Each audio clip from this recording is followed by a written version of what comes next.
Hello friends, welcome back to Astrology Today. My name is Mel Rose. I haven't been here in a minute, so I want to thank you for your patience and also in advance for tuning in to see what I might have to say for myself today. Today what I have to say is happy summer solstice. It is the peak of the sun's power in our lives right now. And so I thought it'd be appropriate to do a video where we can discuss some facts about the sun in reality and its role in astrology and therefore its impact on our lives through our natal charts. And I'm going to start with a very nerdy quote from They Might Be Giants. The sun is a mass of incandescent plasma, a gigantic nuclear furnace where hydrogen is made into helium at a temperature of millions of degrees. So, although in astrology charts we put the Earth at the center of our solar system because that's how we learned to look at things from the very beginning, it's essential to know that the sun is, in fact, at the center of our solar system. For example, there'd be no retrograde seasons if we lived on the sun. From the sun's perspective and in reality, all the planets are just moving forward along their elliptical orbits around the sun at a predictable rate of speed all the time.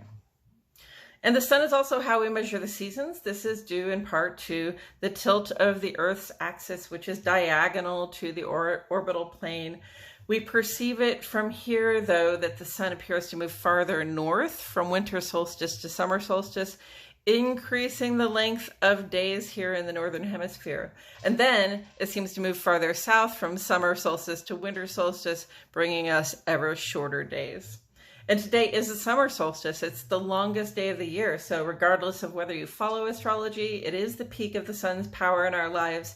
And from now until December 21st, the days will get shorter minute by minute. Some quick tips for celebrating summer solstice, just to do the social, fun, outdoor things a lot of us love to do. Hang out in the shade somewhere, find a swimming hole, share food and water with friends, dance, pick flowers.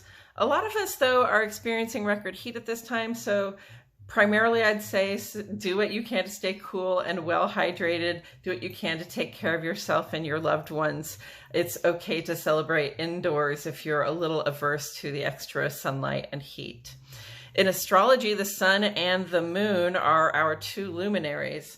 And that just means that they provide light in the skies of the Earth. And while the moon's light tends to vary because it's a reflection of the sun and based on its position and relationship to sun and Earth, the sun's light is constant. All it knows how to do is shine brightly, which is, in fact, instrumental to life on Earth.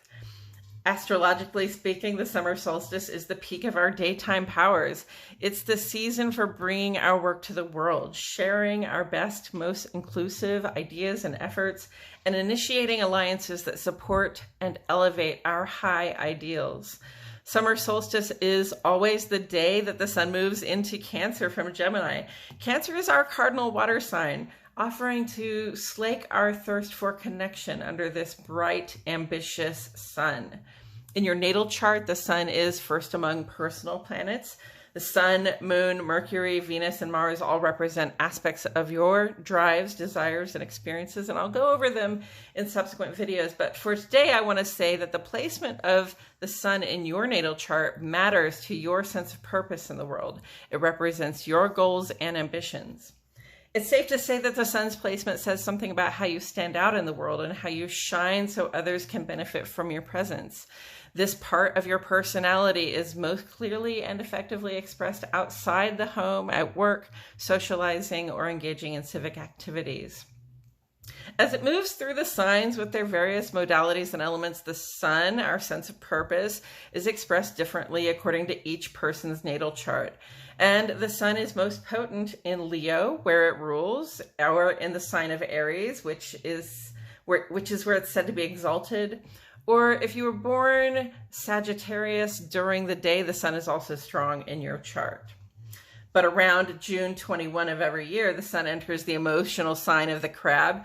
In the very midst of the summer's heat, it makes sense for one to be protective of their soft insides. The sun in Cancer native is adept at deflecting hostility, very careful about exposing themselves. They